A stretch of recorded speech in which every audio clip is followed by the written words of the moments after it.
morning. I'm Dilip Thakore, editor of Education World. Hi, I'm Summiya Yasmeen, managing editor. We are here to tell you about the new March edition of Education World, the last one for the financial year. And it's an important issue because we're doing it now that the elections have been announced. We are doing it, we're measuring the track record in education of the Modi government, not only for the past 5 years, but 10 for the years. past 10 years. So we'll tell you more about the cover story a little later, but let's tell you what we have in store in our other sections this month. So in our editorial section, Dilip, some interesting edits written by you. Yes, the ones things I like to get off my chest. We've talked about the judgment in the electoral bonds case. This is before the latest disclosures have come about, but this was at the time when the judgment was passed, saying that the electoral bonds, everything has to be told. And the second one is on the bulldozer justice. Bulldozer justice, which is now becoming very popular across the country. According to us, the law of estoppel, the doctrine of estoppel applies. If somebody encroaches on government land, government has to react quickly. They can't, it's submitted by us that they can't react, governments can't react after 10 and 15 years. They would be stopped from doing so by the laws of natural justice. One hopes that the Chief Justice and others read the editorial. The magazine is being sent to them. Anyway, let's proceed. Yes, in our education news section, again, from across the country, we've got some very interesting education news. In Delhi, we've reported on the NAC second innings. NAC has introduced a new binary accreditation system to replace its old grading system. Yeah, it's getting a makeover. Yes. NAC is getting a makeover. It's not been very successful. Only a very small minority of colleges and universities have opted for NAC accreditation, though it's been around for the last 20, 30 years. Yes. From South India, both states, Karnataka and Tamil Nadu, we have reports of students protest. In Karnataka, forestry students are protesting against, the state government allowing non-forestry graduates to apply for positions in the forest department. And in Tamil Nadu, IIT Madras students are protesting against the management for introducing new paper submission rules for PhD scholars. PhD scholars, yes. It's IIT Madras, yes. And Maharashtra, there's a decision to change school timings for preschool children to 9 a.m. Yeah, preschool right up to class 4. Yes. And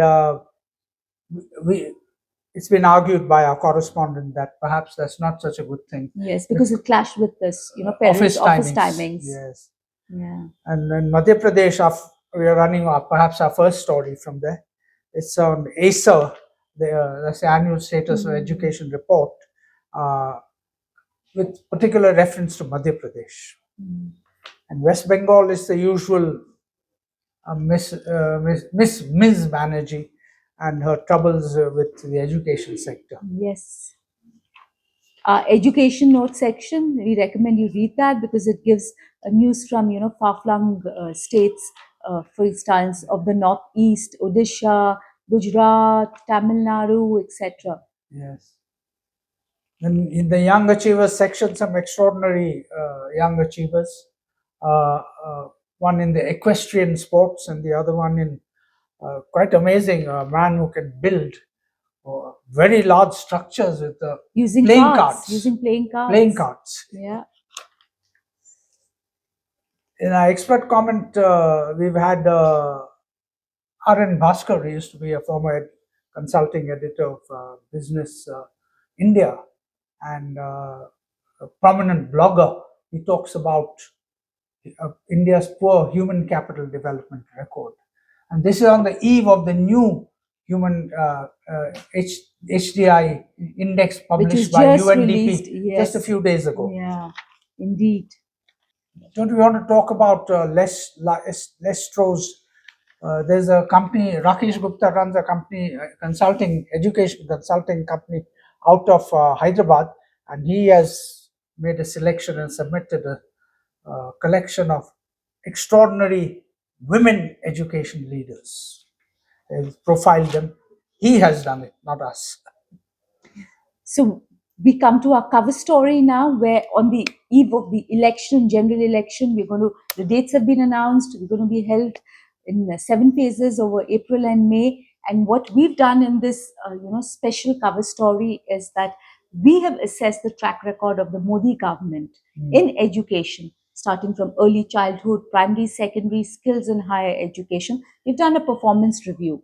Yes. And it's a very detailed, in-depth story where we've talked about the achievements as well as the lapses. A big achievement, of course, has been the NEP 2020, which Yes. came after 34 years and promising to usher in sweeping reforms across all sectors of education. We also talk about many misses, like say, for example, when in 2014, in its manifesto, BJP promised that they're going to raise the public spending on education to 6% of GDP. Not happened. In fact, if you look at our table, Dilip, taken from the economic survey, you'll notice that in 2013-14, the GDP spending on public education was 3.1%. And in 2023, last year, it's declined to 2.9%. Yeah, but they'll of course say that the GDP has increased. Yeah. So smaller percentage is not in actual spending. It may not be, but anyway, it's no, grossly but it's insufficient. but it's way off the 6% GDP target set Yes. by the Thakore Commission way back in 1967. Yes. We highly recommend you read it, get involved, send us your feedback on whether it's primary, secondary, early childhood education, higher skills education, everything, all are covered. Yes, and I think what we've emphasized really in our story is that education is there's insufficient awareness in Indian society and in the academy and even in government that education and development of human capital is a precondition of national development. Yes. That message which we've been preaching perhaps for the last 25 years has not sufficiently percolated into the establishment. And this report card is looked at from that angle. Indeed. And it also gives the viewpoints of some prominent educationists, including Dr. Rajkumar from Jindal University. Yes. Dr. Shashi Jaipuria from Thakore Rise, Yes. Swati Popat from the Early Childhood Association, Nurain of Inventure, Deepak Madhok of Sunbeam, and Praveen Raju of the Suchitra Academy. Yeah, these are well-informed people who have given balanced views on the performance of the Modi government the last 10 years. Yeah. We come to our people section now. Again, very interesting people, inspiring edupreneurs we've profiled, including Dr. Trista Ramamurthy, who is the founder of the IKEA schools in Bangalore. And there's Mr. Kali Prasad Gadiraju from Telangana, who set up, a chain of colleges. We have a scholarships consolidator who's, putting together scholarship information for students on a website. And edupreneur from Kolkata who's running a very interesting B school. B school, yes, indeed, yes. Then we come to our international news section, which is something unique and which we are the only people in the country who write about really what's happening in the education sector. Education sectors abroad, and while it's very interesting reading, it's also depressing reading because the establishment in other countries pay a lot of attention to education. Yeah, so you can read this. I mean, we've got virtually, I think, every continent covered, Dilip. Of course, we talk about, the eduside in Palestine, destruction of many universities. We have a story on China, Brazil, South Africa. As educators, their duty is not just to be informed about what's happening nationally, but also internationally. Yes, indeed, yes. To learn, to absorb information with the purpose of improving one's education institutions and the general standards of educations in the country. Yes. After all, we live in a global village in these days. Yes. And then now I come to our special report story, in which I've written, and it's been a matter of study and interest to me for the last 30, 40 years, which is titled somewhat daringly, India's Colonization of Bharat. This is, I've always maintained that the education sector, the rural population of this country has been given a raw deal right from stretching back from independence. Mahatma Gandhi was in favor of village-led development upwards, whereas Nehru was in favor of heavy industry, then benefiting rural India. Well, it turns out that Gandhi was right. Mahatma Gandhiji was right that today there's a lot of rural distress, the farmers' agitations, numerous agitations. The whole history is given in our story, which stretching back to independence and after that, and the planning commissions and the opinions of people who passed away, including the history of Dr. Kurian, who made a miracle in transforming India from a milk deficit country into the world's largest milk producer. How he did it and how he established the Amul brand is, well, it's not all given here, but it's encapsulated in this story. Yes. It's an interesting story. It's timely. It needs to be read. We need a debate. How do we cut India's farmers a better deal? Yes. The talking heads on television tell you that you need to migrate a large number of people from rural India to urban India to work in factories. But we say that unless they are well prepared and well educated, what will they do when they migrate?